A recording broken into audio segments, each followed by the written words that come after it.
tous, hommes et dames de lettres, merci de nous rejoindre sur Digital Kubo Télévision dans votre magazine à livre ouvert. Et comme chaque mardi, à partir de 20h40, heure locale, nous nous retrouvons autour d'un livre pour le scruter et le découvrir enfin, d'enrichir nos connaissances. Et pour ce soir, nous ouvrons un roman intitulé Le baptême de baptisé. Roman paru aux éditions L'Harmattan à Paris en 2015. Il est l'œuvre de Didier Moumengi qui n'est plus à présenter, mais qu'il me soit donc permis de vous rappeler qui est Didier Moumengi dans votre rubrique L'écrivain.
Didier Moumengi, soyez le bienvenu sur ce plateau d'À livre ouvert. Merci beaucoup. Vous vous sentez très à l'aise, bien sûr.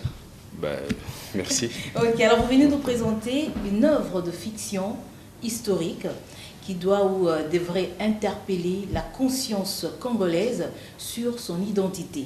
C'est un récit qui, par son titre, semble fondé par un rite qui est le baptême. Alors la première question est de savoir si Didier Moumengi est un chrétien. Oui, je suis un chrétien et même très proche des jésuites parce que je suis président du CADISEC, une institution jésuite de formation professionnelle. Ah, ok, alors pour vous, que représente alors le baptême? Alors, le baptême, dans son sens étymologique, du latin baptisma, représente l'immersion dans des dogmes, dans des croyances, dans ce que l'on appelle la foi. C'est-à-dire, on confie son âme à un système de pensée, à un système de croyances. Et c'est cela, à mon sens, le baptême. Alors, dans votre roman, est-ce que l'on peut considérer le baptême au sens propre ou figuré? Alors, et s'il est au sens figuré, quel symbole représente-t-il pour vous? Le baptême, c'est vrai, le baptême a deux sens. Selon qu'on s'inscrit dans un continuum civilisationnel, le baptême devient une étape décisive où on décide de croître spirituellement, moralement et intellectuellement, pourquoi pas. Et dans les cas qui nous préoccupent aujourd'hui, c'est un baptême déconnexion. C'est un baptême qui vous arrache de votre civilisation pour vous introduire dans une autre civilisation. Alors, le baptême du 3 avril 1484, dont il est question dans ces romans, c'est un baptême qui déplace l'humanité noire bantou. Il est déplacé pour rejoindre, non pas fondamentalement, non pas forcément la religion chrétienne, mais pour rejoindre la civilisation européenne. À travers ces baptêmes, on découvre Jésus-Christ, qui est blanc. Alors que nul ne peut prouver la racialité blanche de Jésus-Christ. Parce que Jésus-Christ, nous le savons, l'image qui nous est restée, qui s'est installée dans nos consciences, c'est l'image malheureusement du fils du pape Borgia. C'est le portrait de César Borgia.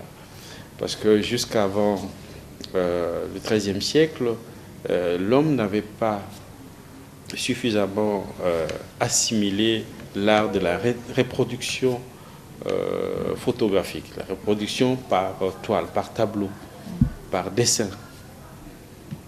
Jusqu'au XIIIe siècle, d'ailleurs, on date le tout premier portrait dessiné par l'homme au XIIIe siècle, c'est le portrait de Jean II, le bon roi de France. Alors, c'est au XIVe siècle que le pape Borgia décide de donner le visage de son fils à Michelangelo pour portraiturer Jésus-Christ à la sauce italienne. Alors, lorsque nous intégrons ces baptêmes donnés par des missionnaires portugais, un baptême qui nous arrache de notre civilisation, nous devenons une autre âme. Et le préalable, c'est rejeter son âme d'antan. Finalement, rejeter son histoire. On est dépersonnalisé pour rejoindre une humanité qui n'est pas forcément la sienne, la nôtre. Alors votre roman, si on doit vraiment le situer, à une époque donnée, hein, c'est donc vers les années 1400, comme le Nous sommes au XVe siècle. Au XVe siècle. Alors pourquoi vous êtes intéressé à cet épisode de l'histoire et pourquoi par le biais d'un roman? Alors, lorsqu'on est une société perdue, où une âme est perdue, avant d'avancer, il faut chercher les origines. Il faut chercher l'origine parce que l'homme est fondamentalement trinitaire, comme l'est Dieu le Père. Chez les chrétiens, on dit au nom du Père, du Fils et du Saint-Esprit. Le Père représente le passé de l'homme, la genèse, les origines. Le Fils, c'est le présent, parce que le Fils, il vit. Le Saint-Esprit, c'est l'espérance, c'est le futur. Alors vous ne pouvez pas vivre dans un seul temps. Et c'est pour cela, quand on apprend le français, la conjugaison est une matière fondamentale. On apprend à l'homme à ne jamais oublier qu'il est trinitaire, que sa vie, dans son évolution obligatoire, parce que l'homme est appelé à évoluer, il doit mouvoir dans ces trois temps-là, le passé, le présent et le futur. Et lorsqu'on écrit l'histoire, c'est un exercice simple, inventé par l'homme pour que le présent se passe sans l'imparfait du passé, les prix à payer pour construire un futur au plus que parfait. Alors, lorsque je reviens dans ces instants génésiaques, c'est-à-dire au 15e, enfin génésiaque, parce que c'est un jalon important, c'est la rencontre de deux peuples qui ne se connaissaient pas, les Noirs du royaume Congo et les Blancs de l'Europe, le Portugais. J'ai voulu comprendre. Pourquoi comprendre? Parce que les livres qui racontent ces moments n'ont pas, à mon sens, beaucoup de crédit.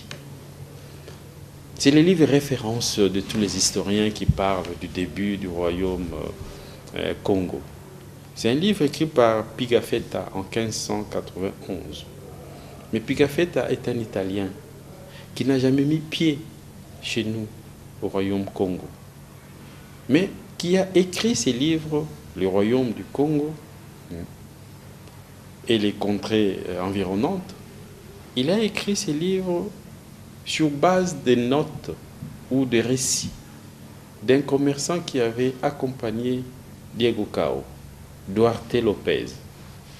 Et Duarte Lopez, quand il raconte ce qu'il a vu au Royaume Congo, il ne parle pas italien. Et Pigafetta ne comprend pas un mot du portugais. Il fallait un interprète.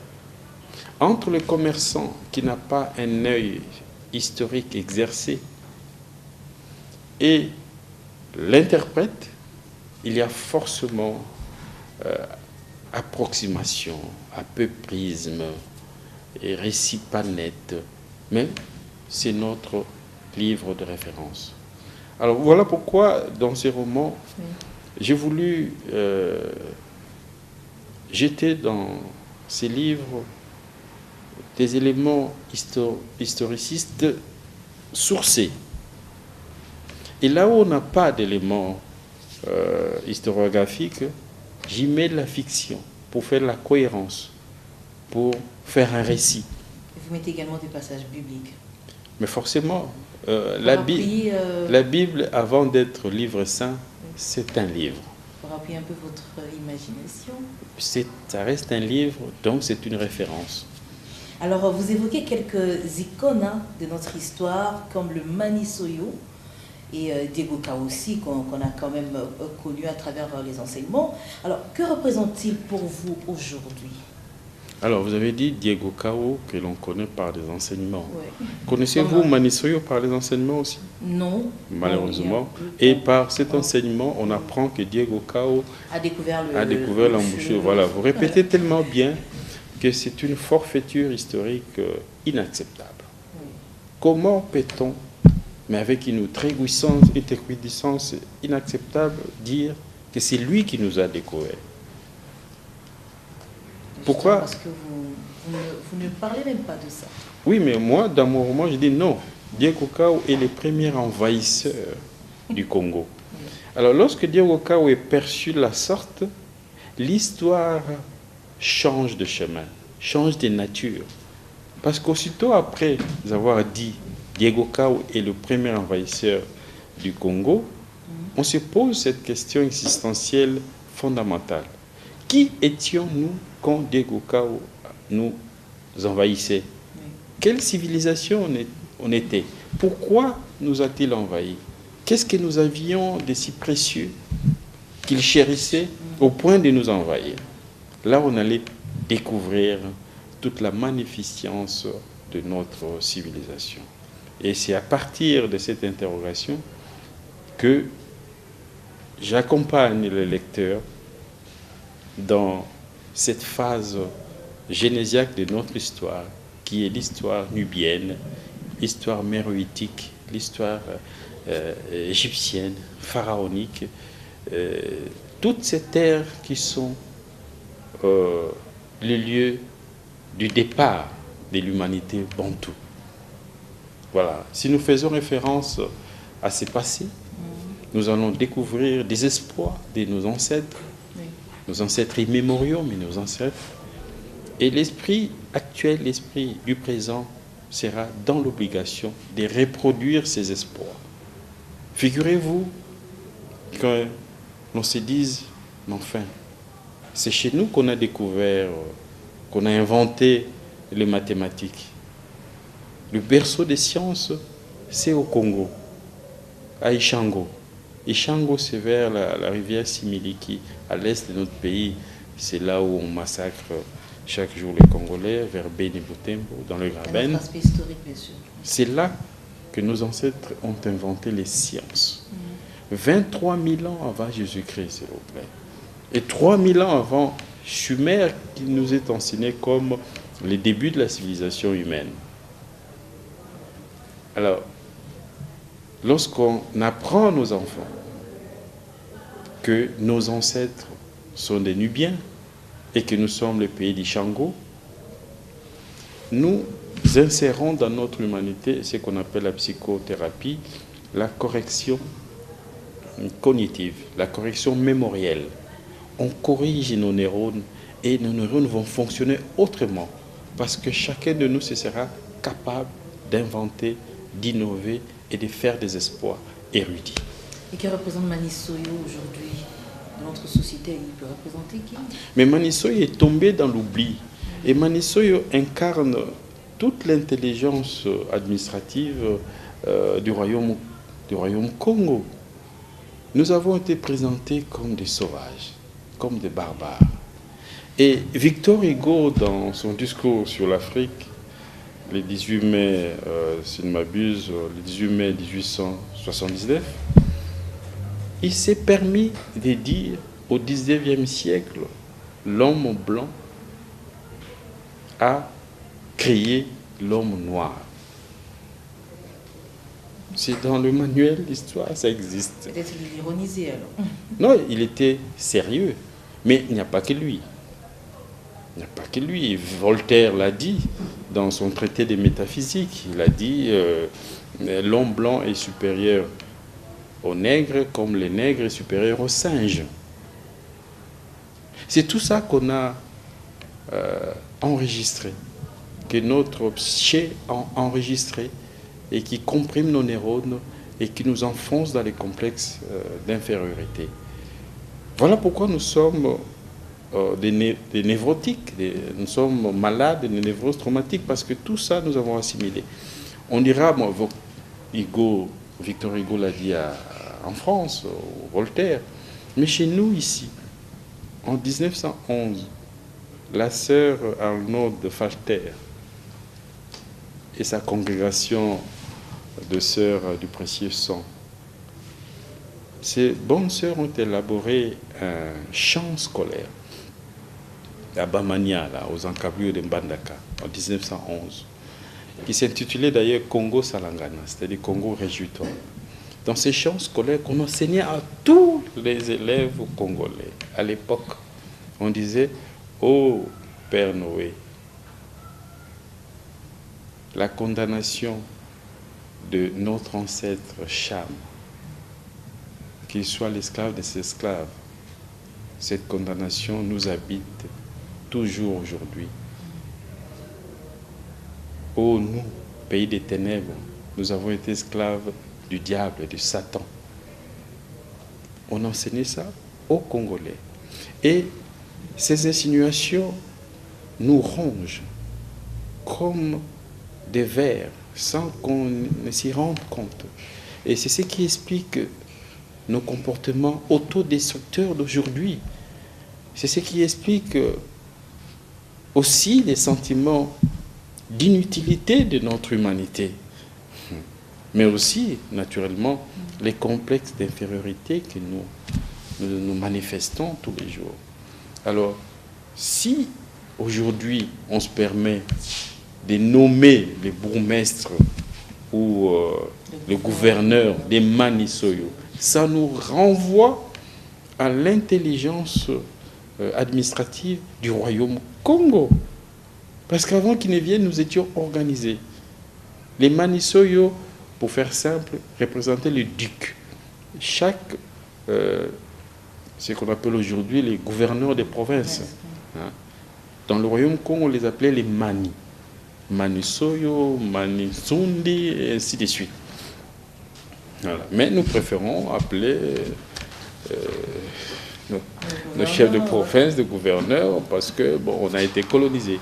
Mais il faut qu'on sache qu'avant la colonisation, nous existions, nous étions intelligents, nous avons inventé les mathématiques, nous maîtrisions l'écriture, parce que à côté d'Nsundi, à Lovo, il y a des traces de l'écriture méroïtique qui prouvent que nous avons reproduit l'écriture méroïtique qui a sustenté l'hiéroglyphe en Égypte pharaonique.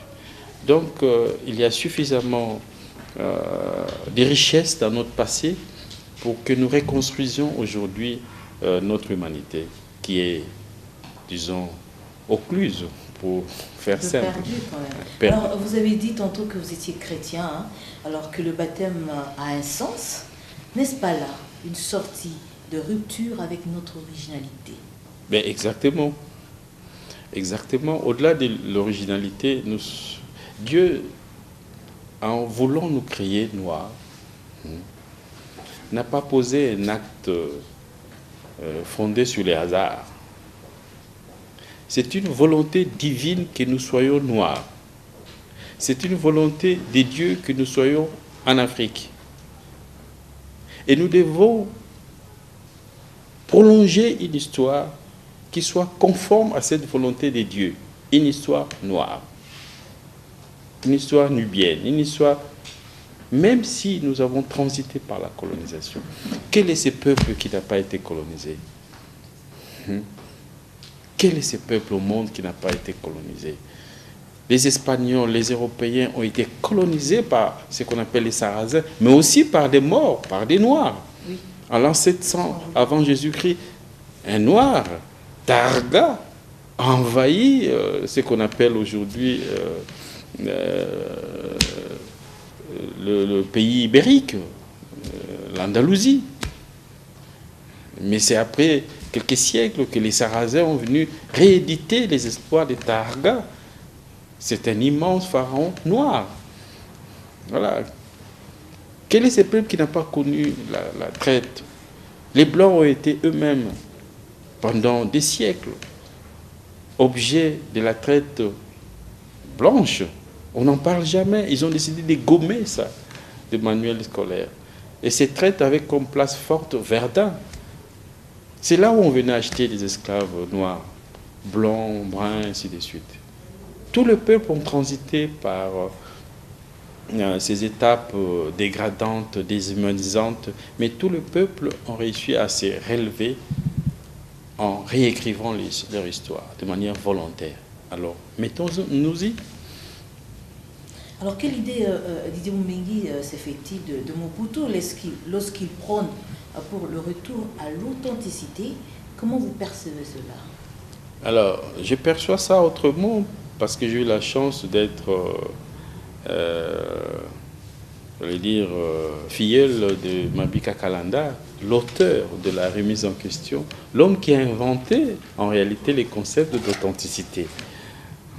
Nous sommes en 69, c'est lui qui théorise ce concept de l'authenticité.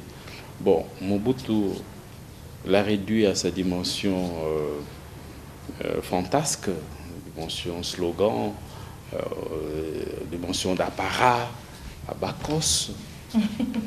Abacos, ça veut dire abat costume. Mais c'est lui qui confectionnait cet abat costume, était un Italien qui n'a jamais connu le Congo. Voilà, par exemple, on dit abat coste, mais on achète le même abat coste à Bruxelles, chez un Italien, Arzoni, je crois. Voilà, donc c'était un peu loufoque, inutile. Alors, le concept de l'authenticité chez Mabika Kalanda était profond. C'était justement la réécriture de notre histoire. C'était l'exercice de nous dire descendants des génies des Méroé, des Napata, de la Nubie, de l'Égypte pharaonique. Et puisque nos ancêtres immémoriaux sont des génies, puisque nous sommes les descendants de Nimrod, qui a le premier construit une maison en dur qu'on a appelée pyramide, qui a le premier dompté les chevaux et les chiens, puisque nous sommes les descendants de ces illustres esprits, nous pouvons aujourd'hui reproduire cette intelligence, cette érudition. Voilà l'essence que Mabika Kalanda voulait accorder à ces concepts d'authenticité.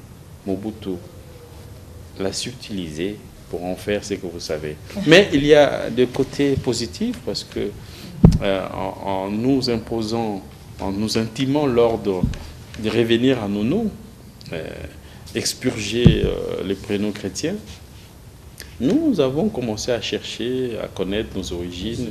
C'était déjà ça, mais malheureusement, il n'a pas été au bout de la besogne. Lui-même est revenu dans sa cravate, le prénom, mais c'était dommage. C'était une première tentative.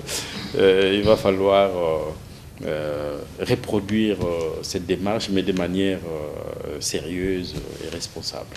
Ok, alors Didier Moumengi a célébré il y a peu ses 20 ans d'amour avec l'écriture. Une vraie passion pour ce dernier. Et certaines grandes figures de ce pays en témoignent de ce travail ardu et passionnant.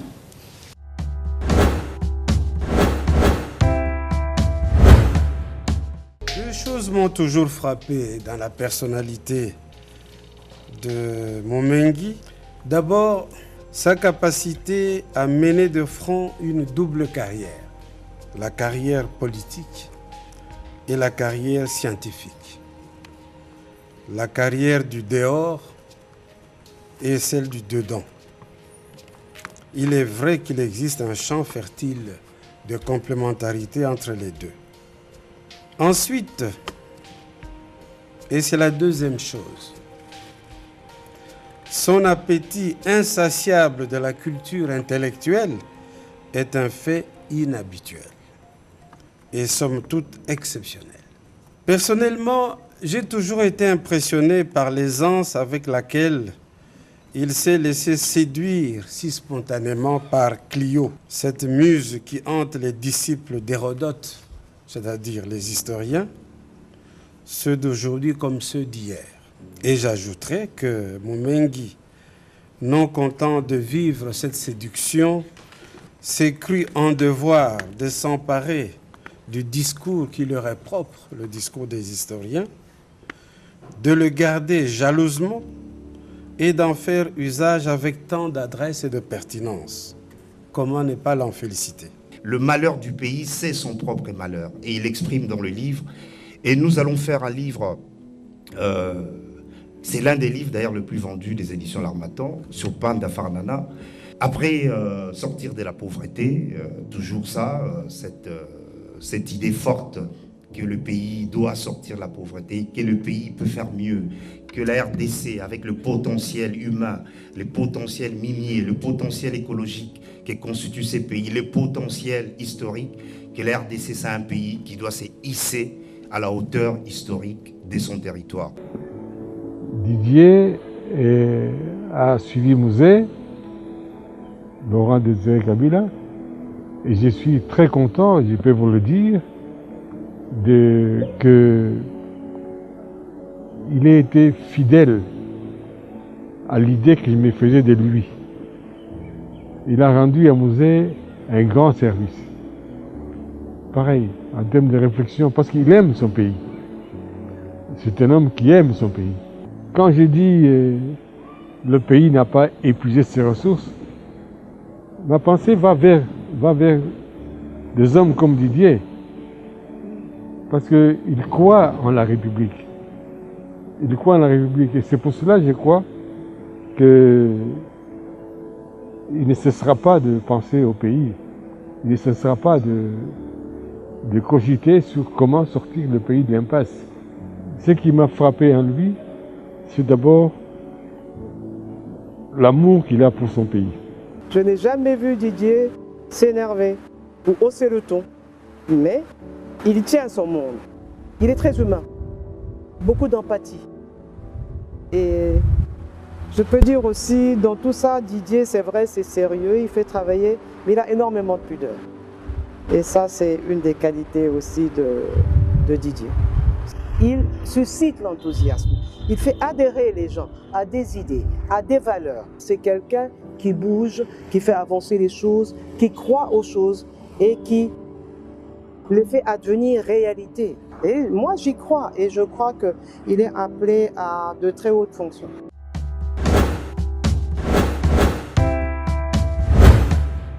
Didier Moumengi, vous en gardez quand même de bons souvenirs de ces 20 ans. Oui, de très bons souvenirs, parce que j'espère que mon parrain d'heureuse mémoire, Mabika Kalanda, est content de moi. Lui qui m'avait demandé de rester dans ce métier, d'en faire une passion. Je crois qu'après autant d'ouvrages, il est content de moi. C'est lui qui a corrigé mon dernier ouvrage, mon tout premier ouvrage, Esprit des ruptures. Et il n'a pas pu terminer la correction de cet ouvrage. Il m'a demandé le repos parce que, comme tous les grands écrivains, comme tous les grands esprits, il m'a dit que je crois que je vais mourir bientôt. Je n'aurai plus la force de corriger, mais ton livre, tu les publies tel quel, mais à condition que tu continues. j'espère qu'il est content là où il est. Ok. Alors nous sommes en train de découvrir le roman intitulé Le baptême de baptisé. L'auteur réfléchit, il pense et répond à ses préoccupations. D'où venons-nous? Comment sommes-nous devenus les Congolais d'aujourd'hui? Quels sont les effets contemporains de l'idée de l'autre que nous a légué Manisoyo, notre ancêtre de Pinda, qui, le tout premier, a posé son regard sur l'Européen en 1483. Didier Moumedi, vous avez produit un roman, si l'on part de sa définition, c'est une œuvre de fiction, vous le savez. Alors, je vais me poser la question de savoir quelle est la part de la fiction dans votre récit. La fiction, je prends un segment du roman. Oui. Diego Cao débarque chez nous à Pinda en 1883. Comment a-t-il fait pour communiquer avec nos ancêtres de Pinda? Qu'il débarque, c'est un fait enregistré par l'histoire. Mais comment il a fait pour communiquer? J'ai beau faire des recherches, je n'ai pas trouvé. Alors là commence la fiction. Dans le roman, j'introduis une maman qui a été faite esclave et ramenée jusqu'à Ceuta avant 1455. Et lorsque le Portugais décide d'envahir Ceuta, Henri le Navigateur, fils du roi Jean II le Parfait, rencontre cet esclave. Cet esclave paré d'or et qui arborait la croix chrétienne en terre islamique, parce que nos ancêtres exhibaient la croix chrétienne pour dire Yambi, bienvenue. La croix chrétienne aujourd'hui était symbole des liaisons avec Nzambampungu, des liaisons avec les Banazulu. Alors, en introduisant cette dame venue du Congo, portant un bébé, j'ai pu faire les liens parce que Henri, le Navigateur, fasciné par les récits de la Congolaise, de Ceuta, décide d'adopter son bébé. Et c'est ce bébé qui a grandi et qui a accompagné Diego Cao parce qu'il avait retenu quelques mots de Kikongo. Mbotekien. Quand il arrive, il fallait retrouver cette nation qui arborait la croix. Parce que selon les légendes de Marco Polo, à l'époque, le paradis n'était pas au ciel. Le paradis était sur terre. Et à l'époque, Marco Polo avait décrit un peu le paradis qu'il aurait vu, traversé par un grand fleuve. Et le fleuve que Aristote avait appelé Crétès. Mais lorsque Diego Cao arrive à l'embouchure du fleuve Congo, accompagné par des Arabes et l'enfant de l'esclave noir, les Arabes crient « Zahir ». Zahir, en arabe, veut dire « quel rugissement ». Donc le fleuve sortait avec une telle force, un tel cri des lions, que les Arabes n'arrêtaient pas de crier « Zahir, Zahir », mais quel bruit, quel spectacle. Et ce qui a amené Voltaire à écrire le livre Zahir, pour les romans Zahir, pour illustrer cette rencontre du fleuve et l'océan. Le bruit que cela produisait, c'était fantastique. Donc, pour Diego Cao, ils avaient retrouvé le paradis.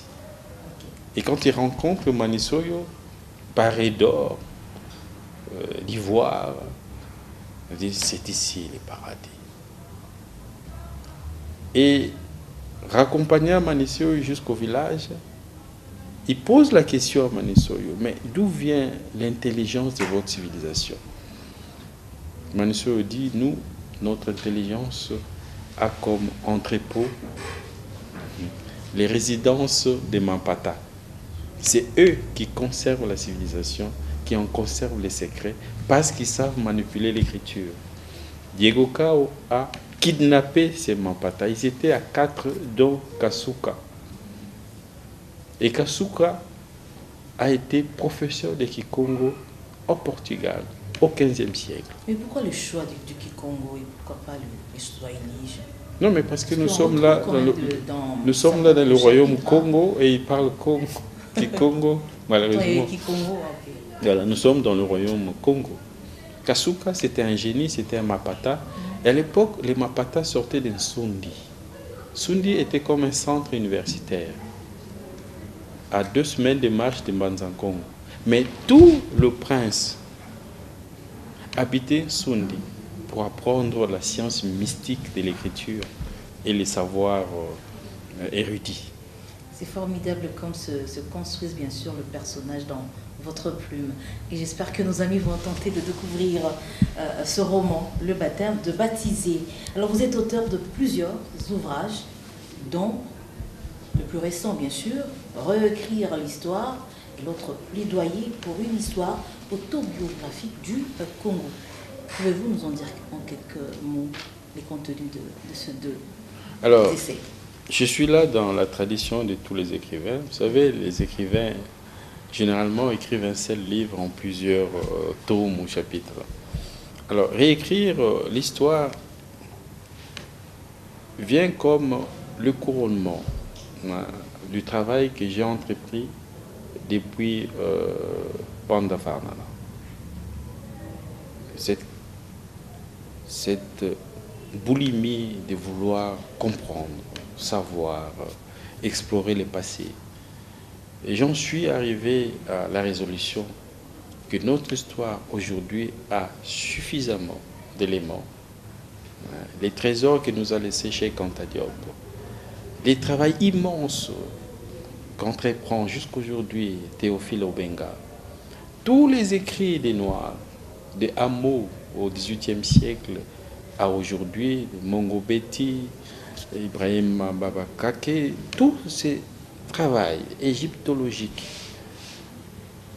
est suffisant aujourd'hui pour que nous réécrivions notre histoire.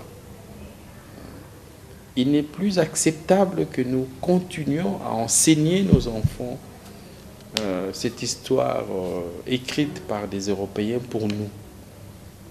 Nous avons des historiens.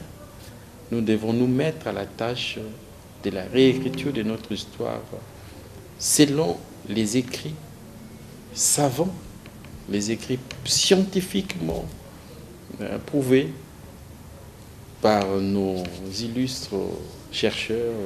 Je citais Cheikh Anta Diop, mais beaucoup d'autres. Je pense qu'il faut oser, parce que l'histoire étant une écriture volontaire et que les composantes fondamentales de la crise qui jette l'opprobre sur notre humanité aujourd'hui se trouvent dans cette histoire racontée par des Européens pour nous.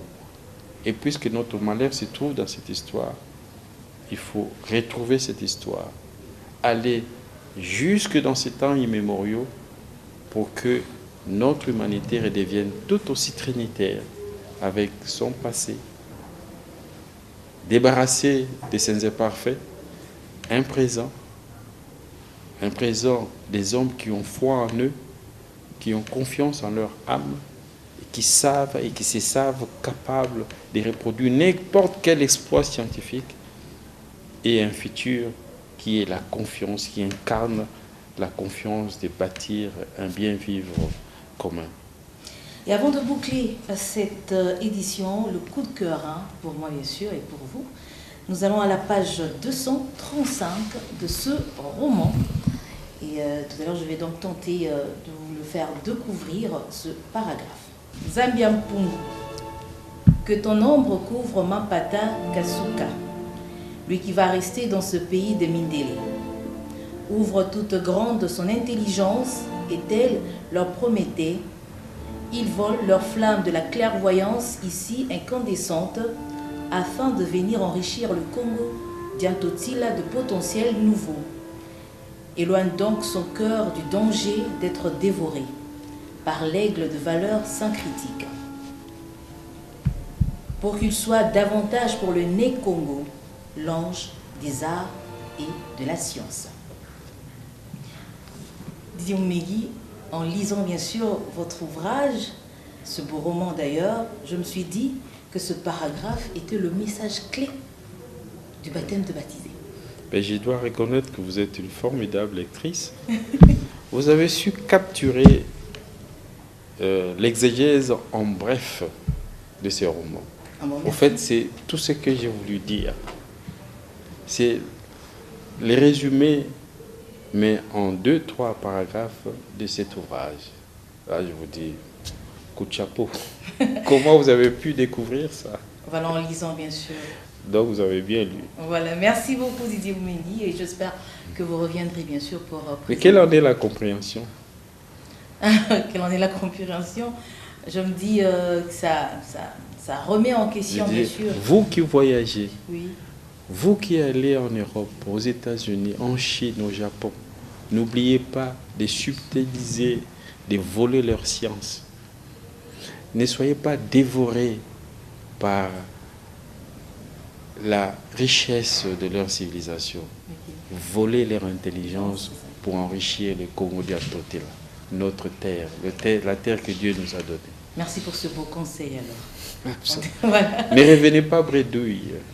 Ne revenez pas, surtout pas avec des Mercedes et des formidables vêtements. Volez leur science. Voilà. Et d'ailleurs, Didier Oumegui a compris voilà, la raison pour laquelle je peux me le permettre de dire que vous pensez qu'il faudrait vraiment revoir l'histoire. Que part c'est ça. Nous sommes hein. en état de névrose traumatique. Si nous voulons guérir de cette échymose, il nous faut réécrire l'histoire. Parce que l'histoire a des propriétés psychothérapeutiques immenses. Et à vous donc de vous en procurer, bien sûr, pour en connaître plus sur l'histoire de nos ancêtres, bien sûr, les Manisoyo de Pinda. Merci à vous d'avoir été de nôtres. Retrouvez en rediffusion, bien sûr, à Livre Ouvert le vendredi à partir de 10h40, juste après la page publicitaire.